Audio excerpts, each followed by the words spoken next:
Tole guutaa. Tole guutaa maali bantee dhufte?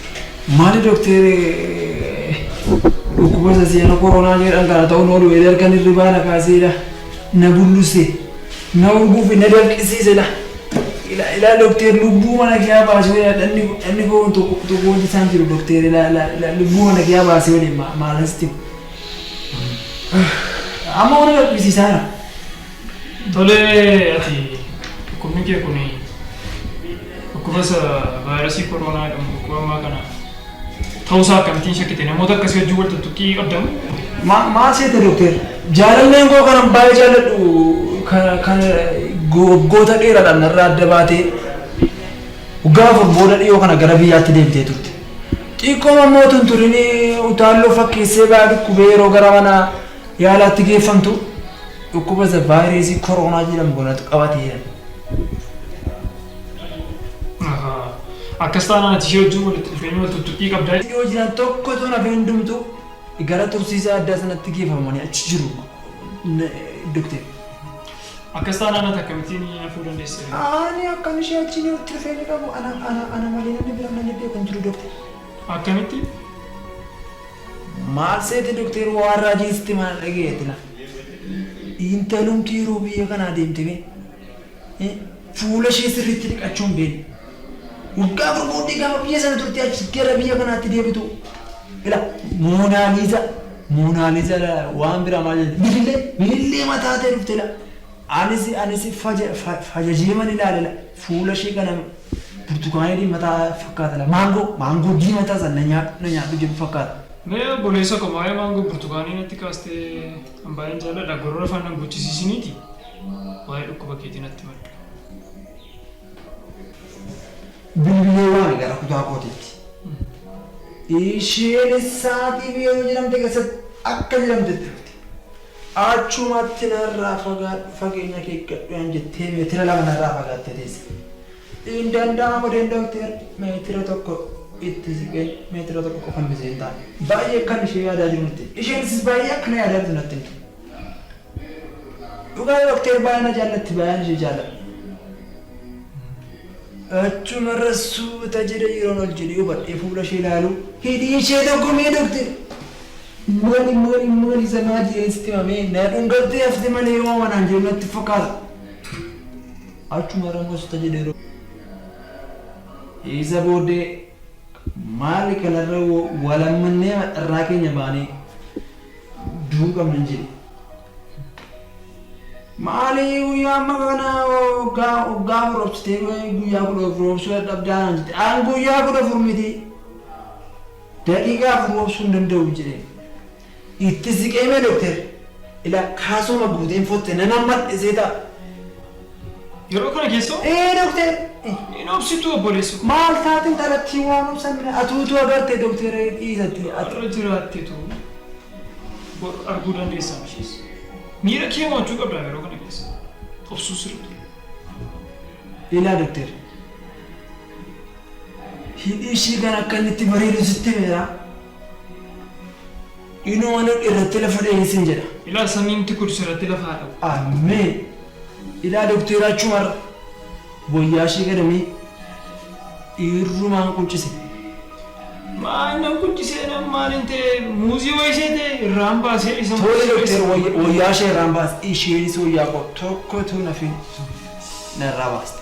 Warra akka waliin wal argatee naan jedhi kaa. Ishee wajjin walitti dhiyaattee dogoggora kana keessa buuteetti. Amma gara giddu galeessa tursiisaa sanatti nan bilbilaa. 83 sanarratti nan bilbilaa. Isaan dhufanii si fuudhu. Dokteer achitti. Kanan barbaadamu dokteer. Maal nati waan dabraa ishee waa yaadde qabdaa shaamara kan biraa. Maal dokteer amma jireenya bakka kanatti kattaa nutti ta'eera ollee buluu dadhabne guyyaa kudha amma jireenya biyya kanaa jala lafatti boqotan argamuu waan guddaadha. Kana qofaas immoo osoo hin taane jaalallee goosee dhaqeen achitti argadha maal taatee dokteer. Garaa kee kutadhaa waan akkasii yaade. Giddu galeessa tursiisaas yoo ta'e bakki dubartoonni turan qofa bakki dhiirri turu qofa. Haa ta'u malee yeroo kana keessa immoo waan akkasii yaaduun iyyuu ofuma isaatti iyyuu sirrii miti. Ati yaada kee sirreeffachuu qabda. Kana malee moo yeroo kana keessa jireenya dabalee jireenya qaalee sana kanatti itti achi turuu naa wayya jettee dhukkuba hamaa kana ofitti farrisuun qabdi. Sii galamani? Doktor akkas taanaan akkamittaan ishee argee abjuu godhu gonfachuu danda'a? Abjuu maalii natti himta? Ishee wajjin ciiseera kan isin jechaa jiru abjuu barate dhugaa siiti immoo. Ati yeroo minyaa kana keessa abjuunatti mudhaan yeroo guguddu xiqqoo isheen sitti ulfaatu. Doktor ishee wajjin waliin agarre ani barataa yuunivarsiitiin ture. Yeroo inni barataa yuunivarsiitii ture achi gara maatii kootitti deebi'u maatii namoonni firri isheetti dhiyoo jiran hundumtuu funaanamanii Quarantine quarantine barataa yuunivarsiitii naan jettee ni ati? Barataa yuunivarsiitii. Meseejii dhaan natti ere? Lakki doktor isaanii si konkolaataa manna lafa manna keessa. Ati quarantine tun ta'ini? Amaanuelis si barbaachisi. Amaanuelis si barbaachisi. Fayyaadha doktor.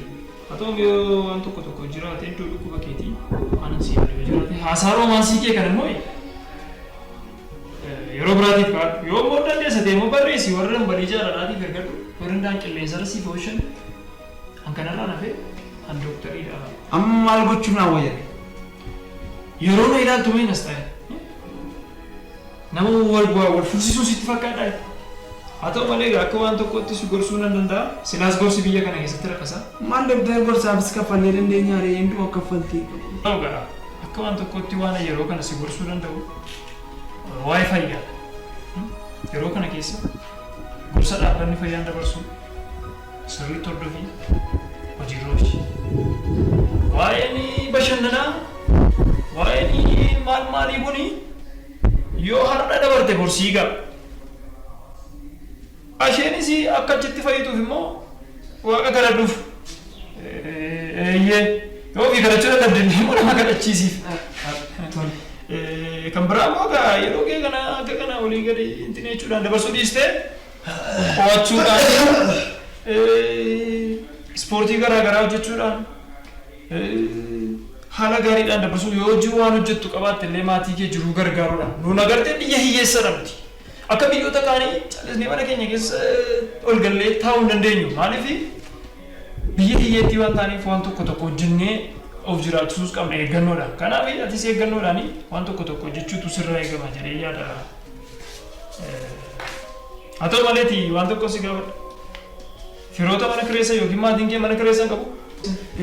Doktor maaliif jette mana kiraa barbaadde? Haa ta'u yeroo kana keessa tu kireeffataa dhaabbatii hir'isanii gaariidha. Isaan isa na yaadachiisi. Doktor sana yeroo kana keessa amma yeroo kana keessa erga mana turaa jedhamee as oduu qorraa dhaggeeffannanii televezyiinii, reediyoo, TV, FM sa'aatii 24tti mana keessa iji. Ibsaan cufamaan jiru. Bishaan akkas manni fincaanii afaan ba'e. Kana keessa yeroo kana keessa kun yaadamu. Doktor mootummaan ibsaa bishaan yoo to'annuuf godhe nummoo mana keenya lammii keenyaaf tola gochuu ishee kana waliin danda'u. Egaa yeroon kun yeroo itti lubbuu bulfatanidha malee yeroo itti buufatan miti. Waan fedhe yoo ta'e iyyuu namoota manatti kireessitaniif jireenya isaaniif yaaduu qabdu. Inni kan boriin qaqqaba, bu'aan boriin qaqqaba. Egaa immoo waan dhaamsatti si dabalu immoo akka waan tokkotti yoo fira daldaaltotas qabaatte immoo egaa akka isaan haadha hiyyeessaatti gatiin daballes immoo dhaamsatti nu ga'i. Doktor saba kanoo dhugaadha irra akka garaan nama jibba irra akkanne akka dabarsitu dhagaa wantoota tokko siin barreessaa ta'e qorannoo tokko goota. Qorannoo lakki doktor anama fayyeera qoricha nan barbaachisu. Ilaa kana immoo maal dhaa gootanii?